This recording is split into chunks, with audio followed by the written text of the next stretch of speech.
Again, to come back to this word trust, two things. First of all, trust is transactional. You have to do business. For somebody to say in any context, for somebody to say, trust me, that's a high-risk strategy. That's a high-risk strategy because you're basically placing your future destiny and well-being in somebody else's hands. And the other thing is that if we are to trust within this context, there has to be a trust that there will be sustained engagement. And that will be ongoing. And I can trust that it will be ongoing. I'm not politically dependent on political change or regime change or political objective change. And there are very, very few institutions in the world that I feel that you can genuinely trust over for example, a generational engagement. And you can say, okay, are the Americans going to be around? Is the World Bank going to be around? There are things there. The IFRC, International Federation of Red Cross, is going to be around. Doctors Without Borders is going to be around. But there's very few institutions where you can genuinely trust yourself to put to the destiny of yourself and your community in their hands. What we've spoken about so far over this first half of this session is really where we're at. And really, as Sheela says, opening up, cosmopolitanism in microcosm that here, opening up. What I want to talk now is, as we move to the final stage of this conference, is how do we, and this is, Andrew, you'll recognize this phrase because you use it all the time, how do we develop systemic change? Where do we need, because if we don't have systemic change and we continue with the systemic systems we have, then we're going down a bad path. As an example, countries still believe that the negative population growth is bad. We talk about overpopulation, and yet as soon as people go, we're going towards flat net population, we have to raise population growth. So you go, well, sorry, but you've been talking about population growth as a major problem, and now you see that we have to raise population growth. For example, there's been something I've been actually from one of my students was writing about degrowth, the degrowth movement. That what we need to do is we need to become smaller. We need to become more dependent on ourselves. Independent. We need to bring our supply chains back. We need to have sort of ecospheres, local ecospheres, and that is actually an incredibly powerful and sustainable paradigm shift change that could actually support some of the major issues. It is a conceptual paradigm shift that would actually change the way we, on a planetary level, live. And yet we still see the major corporations going for growth, and not just growth control. I was in India in 1981 in Auroville, which is a spiritual community in Pondicherry. They've got a lovely thing called the Matramandir. Look up the Matramandir. I helped build that. I actually helped build the Matramandir back in the 80s. But one of the things that we were asked to do by India, I think it was ICRASAT, the Indian Crop Research Association, and they gave us a very small amount of money, but all they wanted to do was topsoil conservation. Topsoil conservation. Do not let your topsoil be washed away. And all we did was we paid villagers to build a little ditch, every 50 meters. And then when the waters came and washed away the topsoil, at the end, you can go back into the ditch, pick up the topsoil and put it back again. Incredibly effective, locally owned. And the government came in and said, no, we're going to do major damming situations and water reconstruction situations because there was hundreds of millions, or tens of millions of dollars. Global organizations. And what it did was it had no effect whatsoever, and it screwed up the local ecosphere. And yet if we had paid literally 30 rupees to each farmer to build a ditch every 50 meters, that would have solved the problem. So is something like degrowth, do we need a paradigm shift? And is it possible to take these models of localization, community ownership, and community empowerment, and actually do it in such a way that begins? And I think I want to start with you, Sheela, because this is you undoubtedly have the expertise amongst this group about that. So that will set the framework for the rest of the conversation. So does that make sense in your world? It makes absolutely sense. And you talked about topsoil. In India, everybody has stopped local access to fresh water because global bilateral and multilateral assistance wanted to push for piped water. Exactly. So India has such an old tradition of watersheds and basin management, which was completely destroyed. And now We are talking to 80 and 85-year-old Gandhians to recreate these things. In India, poor people used to eat millet, which grew in where there wasn't much water. They were all grown in water-stressed parts of the country. Today, our green revolution wants everybody and the public distribution system to give everybody wheat and rice. And now the elite are eating the millet because that's healthy. And poor people are getting chronic diseases, diabetes, blood pressure, all those kind of things. At 35, we are going to have a chronic health bomb that's going to come out of this. So your concept of what we need to do with all these global institutional arrangements that have taken, it's like in India, everybody is forcing us to eat orange juice that was squeezed somewhere else and frozen. And, you look at all those footprints, that's crazy, but that's not counted. So I think that, the conversations to looking at how we produce the logic, the economics based on climate science and technology and new forms of measurement to bring it a new balance that heals our localities and brings more and more self-sufficiency instead of this crazy growth model in which, as Oxfam has done for the last 5 years, 15% own 75% of the world's assets. That's happening globally, that's happening regionally, and that's happening nationally. Today in India, we have all our very rich people in the 15 most rich people in the world, as we have the Russian oligarchs.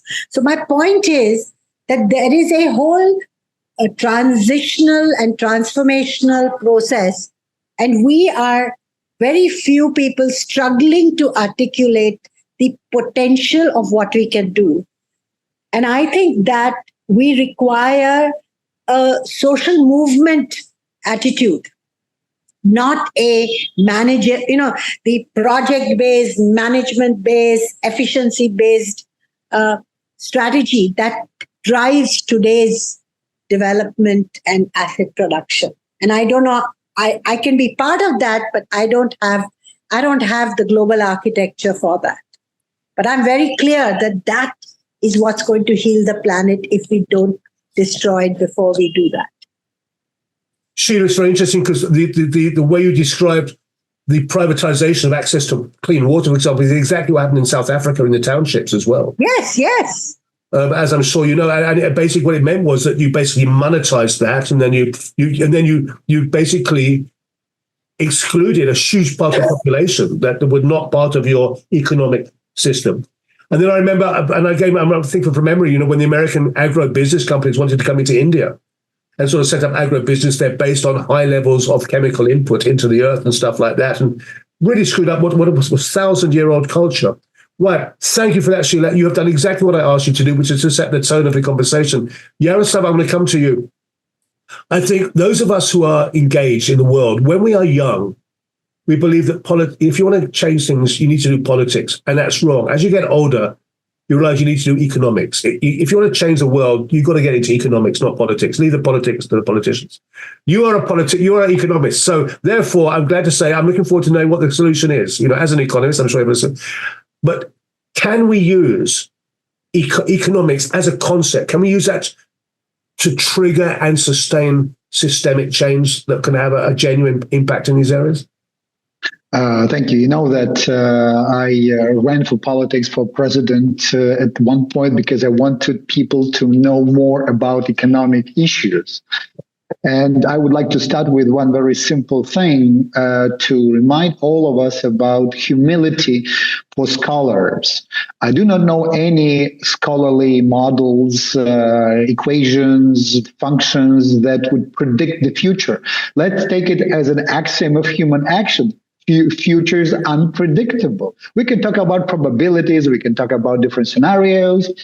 We can and draw dozens of different scenarios based on where we are, based on what information we have.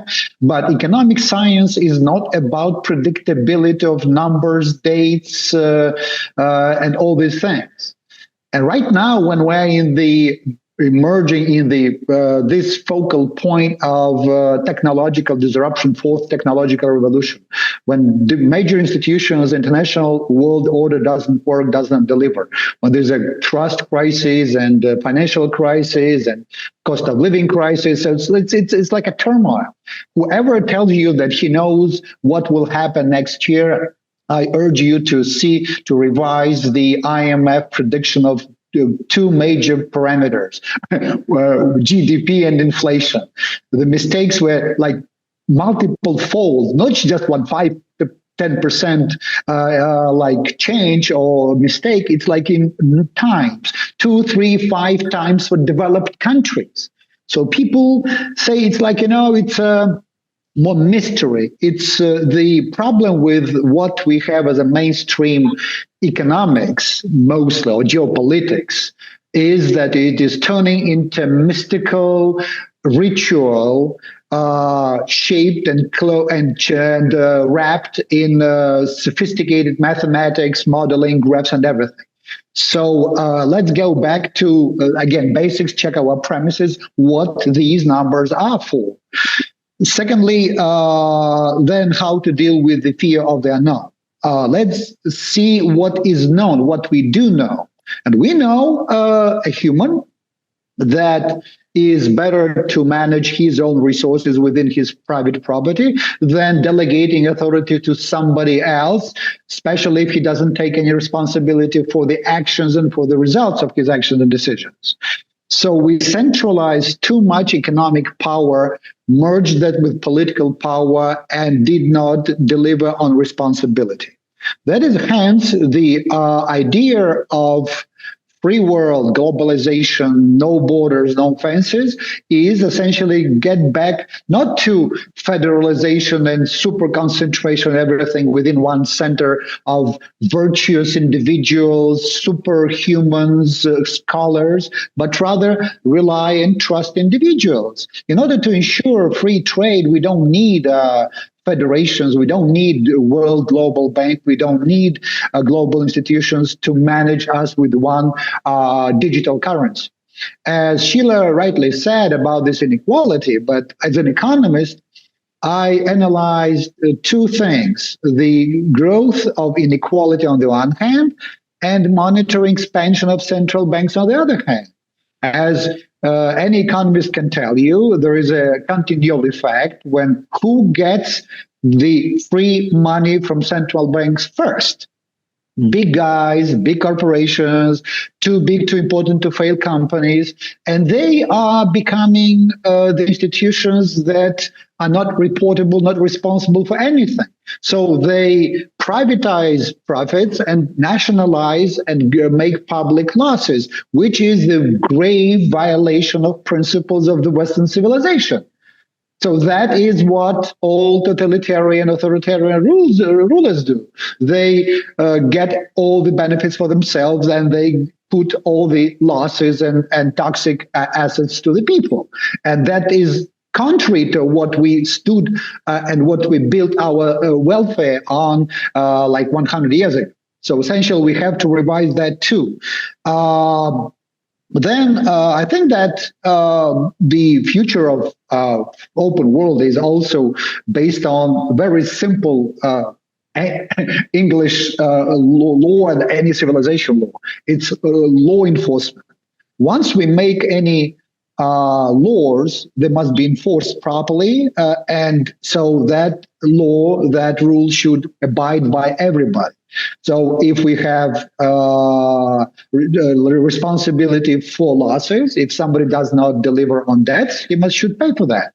Do not transfer debt burden on others because he is wealthier or he is more successful or he is like better organized. But again, public debt is one thing while private debt is a different thing. So my idea is the future, strategic future of risk management, of sustainability, of reaching goals of peaceful world. Because right now we in Ukraine understand that we can talk about these sophisticated, fancy things, but the brutal force which we fought in the First World War, Second World War, is still around. It's around the corner, and it is threatening the Western civilization.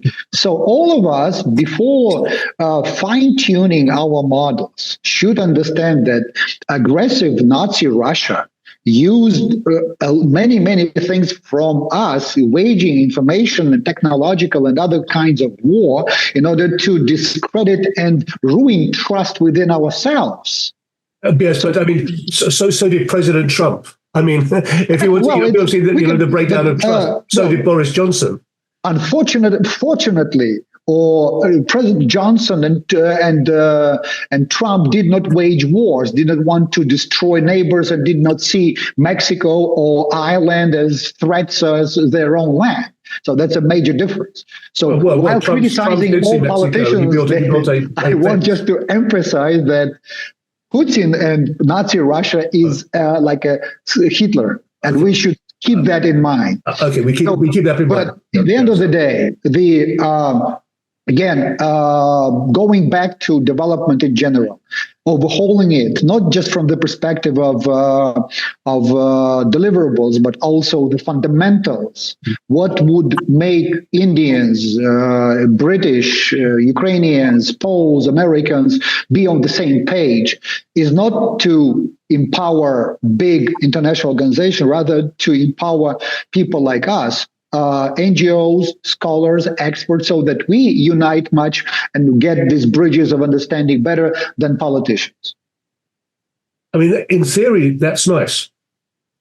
On the other hand, you go to Davos, and nobody's, they may be talking that. I mean, there are about 3,000 billionaires in the whole world. The whole world, there's about 3,000 people who are billion. They have doubled their wealth since the beginning of COVID.